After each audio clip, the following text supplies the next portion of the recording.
All right, hey guys, and we can't see because of you. Steve and Alexis here from Top Guns out of Terre Haute, Indiana. We'll be joined shortly by Don and Alex. They're finishing up a couple of things, and they'll be on very shortly. We're going to wait till we get just a couple of viewers here on YouTube signed in, and then we're going to talk a little bit about, I know one of the topics we're going to talk about today is female shooters. Okay. And we've had questions come in. Don't mind the dog. That's Callie. We've had questions come in from people wanting to know how they get the female in their life more interested in shooting. And you're still, I mean, you've worked here for a while, but you're not an avid shooter by any means. No. So what would make you feel more comfortable getting on the range and doing more shooting? So you're saying like someone bringing in a female in their life to... Right. So I wouldn't want that person if your boyfriend to be there. brought you in... Yeah, I wouldn't want him to be there. You wouldn't want him to be there? No. You would want who? An instructor, because whenever you bring in someone else, I feel like that's just like, I don't know, you know how it is, like confrontational it can be. All right, so in essence, and I hear that a lot from husband and wives. Yeah, I wouldn't want him to be there at all. You would rather be taught by a third party as opposed to having, and I can't read because there's all kinds of stuff up here, so if there's questions coming in, you guys got to let us know. Can we move that camera so I can see? Which one? That one. Can it go that way? Yeah. Okay. Perfect. Now I can see. All right. So I hear a lot from husbands and wives that the wife usually doesn't want to be taught by the husband. Yeah. She'd rather be. All right. What else? What else would make you feel more comfortable? More one-on-one than with a group. All right. In a range by myself instead of having more people in there with me. Especially if you're new, because like that's scary, and the sound of it going off would scare certain people. I know there's people in there who just want to go sit in the range and just get used to the gunfire. So what's up? You might want. Oh, look, now we need a widescreen. That's funny. Is that fat dope? Nope. So what are we talking about? Talking about getting female shooters more involved and how we get them to become a little more active. A lot of guys that want to get their wives or girlfriends involved. What can they do to get them more involved in shooting? Here's the biggest thing that I see, and I hear it all the time with people coming in the range, and they'll get a training class or two for their wife or girlfriend, because when they're trying to teach them something, they're being a butthole. Yeah, that's what I'm saying. Yeah, I could tell them the exact same thing in the exact same way, and I'm being professional and all this, that, and the other. His boyfriend or husband says that he's just being an ass. So, I mean, literally, it happens. Even if he's not being an ass. It's just the way it comes across. Just the way it comes across. Yeah, because in your relationship, quit bossing me around. Well, I'm not bossing you. I'm telling you what to do. Well, quit telling me what to do. Well, I'm here to help you. In a training session or in a classroom. So I know I've noticed one of the things that helps, and this isn't just for females. This is for new shooters in general. Sometimes you get new shooters that are apprehensive and they get a little shy around the noise, the loud sound. Sometimes if you are in a range that has suppressors available, or some of you may know them as silencers, and you can get those on the guns, then sometimes getting rid of that sound helps quite a bit. You see the camera in the camera. Yeah, let's go over a little bit there. That looks really good. It's in the far right corner. I see it. That's all right. All right, so Steve, adding on to that a little bit, I've noticed a lot of people have their guns, like their 9 or their 45 or whatever, and they're like, "Here, honey, try to shoot this." When she's never shot. She's never shot before, and she's shooting a 45 or a 9, something real loud, snappy. 44. Yeah, and she's like, "You can't put a first-time shooter with a gun, Male or female. Male or female. Doesn't matter. We don't want to make this. Yeah. That is too loud, or it is just going to really suck to shoot because you've never tried it before. It scares the shit out of them, and they never want to do it again. That's exactly it. Terrence says have ladies' night. We actually do have ladies' night here. I don't know around the country, and we're not just saying specific to our range. We're speaking for places throughout the U.S. how we get more females involved in the shooting sports. But we do have a ladies' night here. Tuesday night is ladies' night for us. So, Alexis, sorry, what you and Steve talk about? You talk about not talking, or the first time shooters, not taking somebody like your husband or boyfriend or whatever. What else do we want to talk about on the first time shooter? It was a question from Facebook, actually, I believe, right? Start off with small calibers, 22. Typically, when we have somebody that's really apprehensive about Oh, nice. That's a real original joke, Yeah. dude. That's I'm not good. going to repeat that one. All right. But anyway, first-time shooters, especially if they're apprehensive, we like to start with a 22 long rifle with a suppressor. So it gets rid of any type of recoil and also gets rid of all the sound. So it eases them into it comfortably. Once they're in a position where they're comfortable with that, we'll remove the suppressor. So now your recoil is the same, but now you have a little more sound added to it. And you can generally progress up and somebody who is wanting to do it and enjoying it, typically progress into a 9mm in a relatively short time frame. So that's just... So something to add on to this, it was a question from last week, and I'm glad people are commenting on the videos so that we can answer the question maybe the following week. Steve, what was the first gun you bought, and why did you buy it? The first gun I bought was a 6 Sauer 380. We're going way back to the original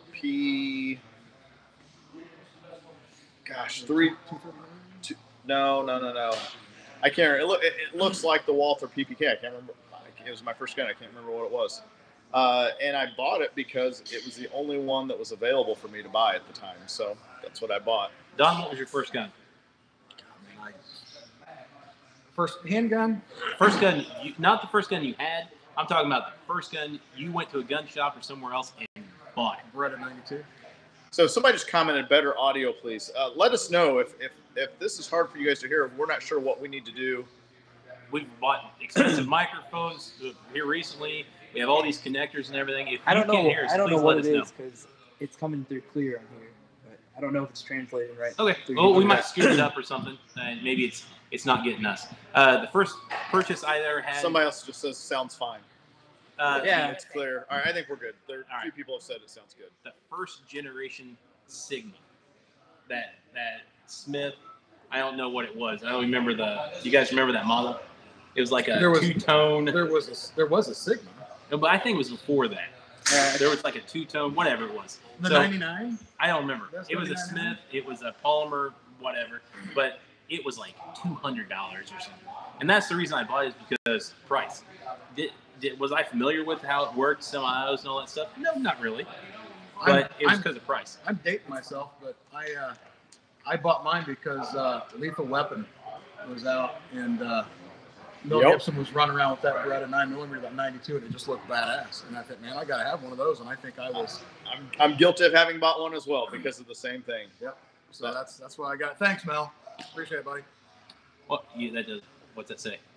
Audio equals your accent. Yeah. We have accents? Everybody Yeah, has an we got accent. accents. What's some of the other questions that came So in? last week, somebody also asked, do you travel with your firearm when you go on vacation? And what that means is, like, if we go on a trip, I think we've done a YouTube video on this. If we go on a trip and we're flying or something like that, how do you guys carry your firearm? Well, we actually did do a YouTube video on TSA. So if you're going to be doing some flying and you want to know what regulations are and kind of how it is to fly with a firearm, it was probably a year ago we did that. But answer to the question is yes. I take my gun everywhere that I'm legally allowed to carry. I'm going to tell you how I've done it. How about that? So Southwest, for instance, I walk up to the counter. And by the way, Southwest is the only airline to fly. Screw all the others. It is hassle-free. Take your gun. I take mine all the time, and the only airline I'll fly is Southwest. All right, so we have a lot of shows that we go to, and in like a Pelican case or a Flambeau case, whatever it is, something that's TSA approved, something that locks, all right? So all I do, I have my gun in there, unloaded, magazine separate, whatever. I go up, I sign their little piece of paper that they have, I fill out the information, they tape it on the firearm box itself, and then they ship it right through. I get off, my box is there, take it off, I'm ready to go. One thing I will add to that is you cannot have your ammunition in that container. You can have it in a separate piece of checked luggage, not carry-on, checked. I have had it in my check luggage. Yes, but it can't be in the box with the gun. It has to be separate. So you can have your locked gun in this suitcase and your ammunition in another suitcase is fine. Just can't have them together in the same box. I personally, just because of the headache and the hassle that you may get, I always buy a box of ammo when I get someplace. So I'll hit a local gun shop and pick me up a box of box of Siggy Leak and be done. How's it going? Hey, if you would scroll back a couple right? questions about somebody asked something about why do you often see people in gun shops? Yeah. Okay. Why do most gun stores have people that open carry instead of concealed carry? I find open carrying as a deterrent. I'm a reserve officer too, so I can do it. Choose not to though. All right, so That's all of us are carrying. We are not a single one of us. I don't open carry. So I don't know if you can tell or not mine. I don't know if that. Honestly, I don't know if anybody here open carries. We have Adam occasionally open carries, and See you, Tom. You too. also, Good to see you.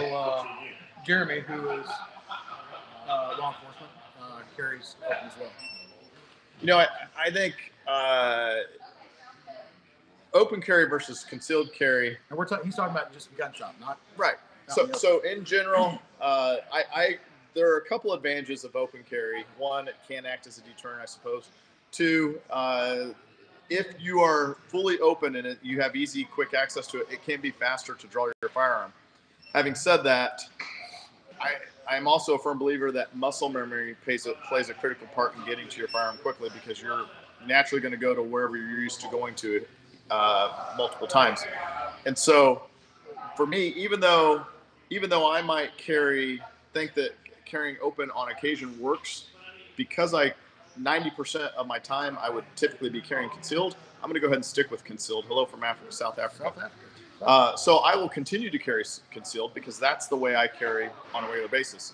There's a few of these guys that do carry open, and not these two, but like he was saying, a couple police officers, they carry open every day. They do continue to carry open in here.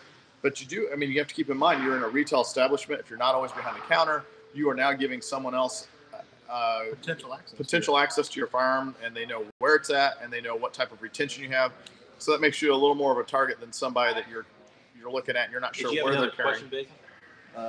Not from what I see. So if you are going to carry open, be it in a gun store or anywhere else, you certainly have to take those precautions to make sure that you have the ability to defend your firearm and retain it, and that you have the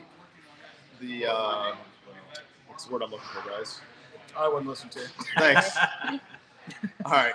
That you're paying attention to what's going on around you. Situational awareness to make sure someone's not grabbing your firearm. So and somebody else here commented earlier, would you carry a 1911 as your first firearm? Carrying concealed with a suppressed pistol.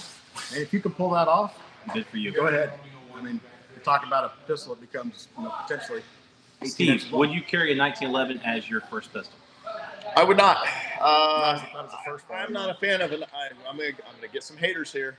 I'm not a fan of a 1911 for defensive purposes. Why? I love them for competition because without being too long-winded about it, why don't you like it? Doesn't fit my criteria. That's the short answer. What's your criteria? Reliability is number one, durability is number two, and 1911s are not the most reliable firearms, even some of the good ones. There is a gentleman out there by the name of Matt McLaren that I would argue does make extremely reliable and extremely accurate, and I would consider carrying one of his. But short of that, I've not found any 1911s that I personally feel that they are reliable enough to put my life or someone else's life on the line with. I do believe they're accurate. They'll outshoot my current sidearm in accuracy, but I don't like the reliability factor. So we had a question for Alexis. Alexis, if you were to carry a firearm, what would be the first firearm you think you would purchase here? To carry? To carry. Like, what's something that automatically you thought, man, that was a great-looking firearm? Could be color, could be shape. Like, if you were a first-time female, you walked into our shop and said, hey, what would be a gun that you would carry?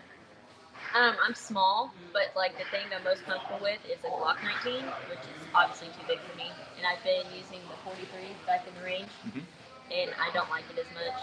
So you would go with maybe a larger firearm compared to a smaller firearm, but maybe a smaller firearm would fit you to carry a little bit easier. But I'm more comfortable with a larger Right on. So, and let's talk about that for a second. Why that 19 is an easier gun for you to shoot. And so for those people that are new on here, new shooters or not familiar with firearms in general, the 19 is likely a little more controllable for Alexis because A, There's more mass to it, so it helps absorb. If it's shooting the same bullet out of a small gun versus a slightly larger gun, there's a little more mass, a little more weight to that heavier gun, which helps absorb some of that recoil. There's also more grip there for you to get your hands on. And I have large, like, compared to my palm, my fingers are kind of long. Are they? So. All right, so here's the next question, guys.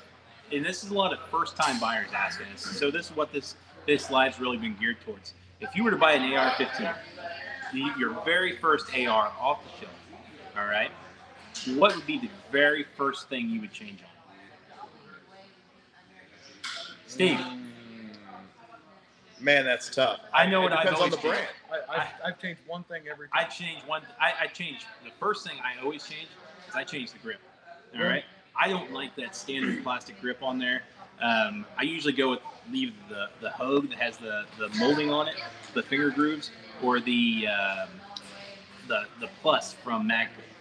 I like that tacky feel to it. Steve, what do you think?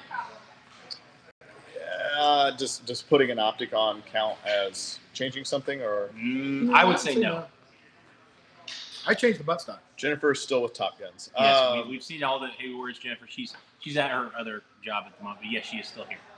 So I changed. Actually, she is. Yep. I changed the buttstock because the factory ones are all the same. They're cheap. They're wobbly. I can't get a good cheek weld, so I put a Magpul CTR or something similar on. It's the first thing I changed on. So you changed the stock. Yep, every single one. Come on, Steve, get that answer out there. Probably the trigger. I don't like. I'm not a big fan of. What trigger would you change? What would I put in? Yeah, what would be the first trigger? Maybe a CMC or something. I don't want to spend a ton of money. Geisley makes. Yeah, I'll mess this Geisley. Geisley makes a good trigger, but they are salty on price, and there are some other triggers out there that are a little more. I don't want to say fairly. They're priced a little more in budget. So you would change the trigger something under $200 to make it a little easier for you to shoot. I like a nice crisp trigger. Okay. So another question came through. Since you're going to change your AR, and we've talked about this earlier, but what would be the first, for your budget? It would obviously matter, but if you had to pick an AR off the shelf right now, yes, Dylan. What would it be? Who are you asking? Anybody. I'd probably say the M&P. I mean, it'd be the cheapest out right now. I met Don. It's the easiest thing. What was the question? If you had the budget AR on the market right now, what would you purchase? Yeah, the M&P. I mean, it's got a lifetime warranty. It's got a heavy barrel. It's got pretty much everything that everybody else has out there. It comes with the Magpul flip-up sights, the M-Bus. It's a solid gun. Yeah, and it's a good price point. Yep. I'd probably agree with it. All right. Do you guys rotate your carry ammo? Let's clarify that. None of us are necessarily endorsing the M&P. Somebody asked the question. I don't know if any of us actually have. Yeah, you have an M&P. I do have an M&P, but it's not my favorite AR. But I do own one. So it is a good firearm for the money. There are certainly better ones out there, and quite frankly, even Smith & Wesson makes some higher-end ones as well. All right, guys. This has been asked 3 times in this live alone. Gen 4, Gen 5, why? Glock? Yep. I'm going to say Gen 3. Yeah. I mean, I'm still carrying my Gen 3 because there wasn't enough offered in the Gen 4 to make me change. I'm not going to take off the back straps or add the back straps to make it any bigger. I don't like the beaver tail. The one thing I did like a lot on the Gen 4 was the extended mag release because my short thumbs, I have to camp my Gen 3 to get my mag release. On the Gen 4, I can come up and hit it. So I'm going to tell you right off the bat, I'm going to go with Gen 5. Now that the Gen 5's out, it's much better. And here's why I'm going to go with Gen 5. That alone, my hands, my big old fingers here, okay, they didn't fit in the grooves, all right? Too big a hand to fit in those grooves. Now that it's flat, I can actually get a good hold. Yep, I agree. The Gen 5 is Steve, much Gen 4, Gen 5. I'm going to go Gen 4 for now. I was really going to say he's going to think, I'm going to go with Gen 3. Yeah. No, and here's the reason why. Yeah, my Gen 1. I'm guilty of doing this anytime somebody releases a new Bag of gun. grapes. I wait until the bugs have a chance to get worked out, and then I'll consider switching after that. So I'll wait till the Gen 5's out for a year, and then I'll consider switching over after they've worked out all the kinks. Same thing goes for Sig 320 or the Gen 4 when it came out or anything else. I just tend to wait and let the bugs get worked out first. But it's Glock. I mean, when they ever have bugs. Shit, Gen 4. All right, so what First kind ones of that came out that questions we need to answer on YouTube at the moment? One guy's asked you a couple times, would you recommend a smart carry? Would you recommend smart carry? Yeah. What is smart carry? Maybe somebody can tell me that. What's that mean? I'm pretty sure it's a holster. All right, so whoever's writing those questions, note on here so we can see it, and maybe we'll understand what the hell it is. Somebody asked, how do I carry in bibs? You know, we've had a few guys come in with that same issue. Carry what? Bibs. Oh, carry bibs. I carry my J-frame right there in the front. There you go. There's one answer. You could do a belly band. You could do an ankle holster. Bibs typically have large pockets. Maybe you get a reasonably small firearm and carry it in your pocket. Pepsi or Coke, Steve? Neither. Not for me. Yeah. Pepsi for sure. I probably had. Would you guys ever carry a revolver? We'll send that over here to Don. Absolutely. I do. All the time. I have a 642, which is a 5-shot J-frame that I carry a lot. And I have an NAA Pug 22 Magnum that I carry a lot also. She's a Usually the Pug is my backup gun. I carry it in my watch pocket. But yeah, a lot of times, especially on my day off, if I'm just running to the gas station or run to Walmart for something real quick, I grab my Smith and no hesitation. I will carry a revolver from time to time, but typically for me it's as a backup. I don't necessarily. M&P, Andre, yeah, versus Ruger. Favorite pistol brand for each of you? Go. Oh, God. Spit it out. Well, I mean, there's so many. Shut up. Spit it out. All in all, me being the revolver fan, I have to go Smith & Wesson. HK. That's pretty easy. Steve, spit it out. I can't know. Shut up. I can't. I've got too many. I did. Everybody's got something. I can name my revolver down to Smith & Wesson. I can name my pistol down to either one of three. It's either SIG, one of four. SIG, Glock, HK, or FN. Those are my top. Yes, Mark. That's Callie, by the way. Somebody asked that question. Yes, Jen is still here. We can make signs. We'll just hold them up throughout the. Jen is still here. Jen is still here. She's just not here today. What is a good gun? Yes. For a Springfield Saint. I can't read the name on there. Springfield Saint, as far as entry-level rifles, dude, they're badass. I agree. They're about $200 more. I'm really impressed with them. But that's one of the few rifles that have come out in the last few years that when we grabbed it, we went, wow, man. And especially being their first rifle. I mean, it's a nice AR. If you had $300 in your pocket, what would be the gun you would buy? Keith, you're gonna have to be more specific. Caliber pistol or rifle? Steve, $300 in your pocket. You had to go pick a gun. What would it be? New gun. Handgun? Handgun. PT 111 and a couple mags. The new one.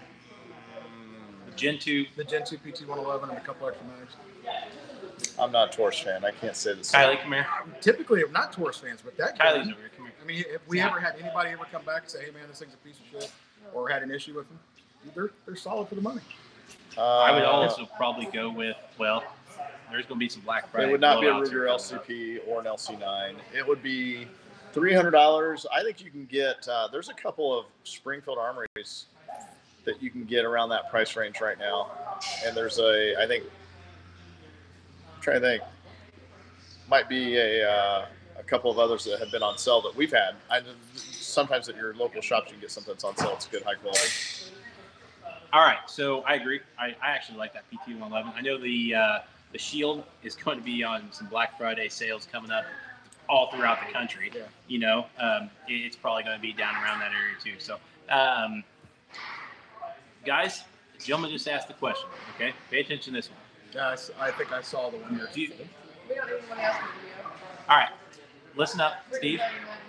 ADHD, real bad right about this area. Okay. If you had a handgun, do you put it on your bedside, under your pillow? Where do you keep a firearm? Definitely not under the pillow. Hear me out. Where do you keep a firearm? If you're at home, do you carry it? Do you keep it bedside? Would you keep it under the pillow? Would you keep it where? Not under the pillow. When you have a bad dream, reach up and grab that and blow your face off. Just do that.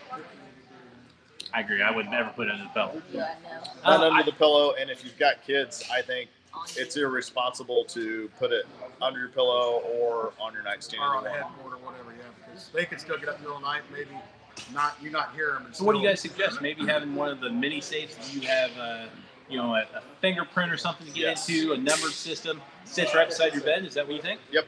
Okay. Kid safety has to be first, no matter what. Right. So we got about 4 minutes or so left in this session. Next week, I just want to kind of drop this in. We're going to cover a lot with safety and teaching children how to be safe with firearms. No, not with the safety. You gotta just answer that question. No, don't like guns with safety. All right. If people want to start asking some questions down there, we'll gladly answer them next week. But something I really focus on is safety, how to teach children, even if you don't have your own children, or your wife, best friend. How do you go on the range or shoot for the first time and teach them safety to where it sticks with them? All right? Is everybody reading questions? Yeah. So, question from Illinois. Yes, you can purchase in Indiana. Long guns can be purchased in the shop. We just have to go by Illinois law, which is 24-hour wait. Handguns, it's federal law. You cannot purchase handgun out of your home state. So those have to be shipped over there. But honestly, at the prices that we have stuff, it's cheaper to even ship it than pick it up at a lot of other shops. So swing by, check out the prices, and we'll do the best we can for you for sure. I'm actually curious to see what everybody's answer is on this. Somebody asked, what are your thoughts on color? There's Kylie in the back. Hi, Kylie. So, thoughts on colorful guns.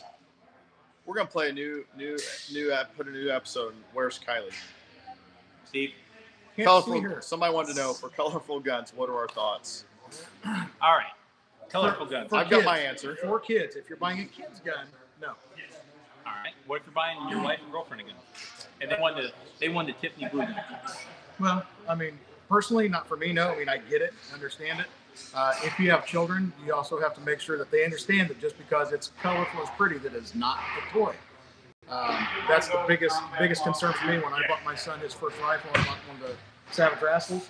Everybody buys the blues and the reds and everything. I bought him a wood gun because I didn't want to be confused by him or any other person that it is a toy. Now, my thoughts on that are, if it's concealed and you're buying it, you have no kids, and you're just buying it for your wife or girlfriend, it's not just hanging out there. I have no problem with it. If you're concealed, no one's going to see it anyway. So, Steve, your thoughts? Color guns? Yep. We sell them. I'm not a fan, and here's the reason why. I believe the gun, if you're carrying a firearm, it's not show and tell. It should be keep it on you, concealed, secured at all times. You shouldn't be pulling it out for anything other than either you're at the range or you're cleaning it or you're pulling it out to use it for defensive purposes. So the only reason to have a color gun then, and that if someone's buying a color gun, is probably to show it to friends. And that's probably not what we ought to be doing with firearms. It's not really for show and tell. The other downside of it is it does send out mixed messages, in my opinion, as to what is a toy and what's not a toy for children. So generally speaking, I'm not a fan. Having said that, we do sell them because they are very popular. What do you think, Alexis? Would you buy a colored gun right off the bat, or would you buy a black? Honest opinion. No, probably not. It's not like an accessory, Like, you know what I'm saying? Yeah, say it loud. They probably can't. I don't know. It's not, like you said, for show and tell. You're not just trying to show it off. It should be concealed, I think. So why would I pay extra money getting for a color? Colored un to match your purse or something? No, like why would I spend that extra money if it's not going to be seen? Well, what if it's the same money? It's not. She's looked into it, obviously. It's out there. It's not the same color. Like, it's not the same price. And I don't know. You change your mind about things. Well, I do all the time. Absolutely. All right, guys. So we really appreciate you logging in today. Keep writing those questions down, those comments. We will try to get to most of them here next week. We need J. Rob's question right there. We need to address that next week. Okay. What is it? Whether Indiana should go to no permit required. Okay, we'll cover that next week.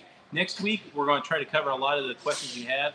And also, our main topic is going to be teaching children safety, what you should do right off the bat. So we appreciate you guys, logging in, checking us out. Every Thursday at 1 o'clock Eastern time is when we try to do these, or somewhere right close to that area. So if you're available, check that out. For those of you guys that are local, they're back there. I can't point in the right direction. That's good moves. Man, you see Brittany back there dancing? She's good. That's Look B at her. Spears. For those of you guys that are local and for Facebook, which is a little more local than our YouTube followers, we do have live music this evening Oh, from somebody's 5 p.m. way to 8 smarter than p.m. us. Yeah, What? Next Thursday's Thanksgiving. Thanksgiving. Yeah. We'll see you Wednesday. We'll try to do it Wednesday. All Thank right, you. so guys, we appreciate you. Talk to you soon. Thank you. Guys, where's Jennifer? All right, Jennifer will be here. Jennifer will be here. She'll be We'll see here next She Wednesday. might be here actually. next Wednesday. Yeah. We'll put her on live. All right, say bye to Facebook to you guys. Bye, Neglected Facebook. Bye, FaceTube. City.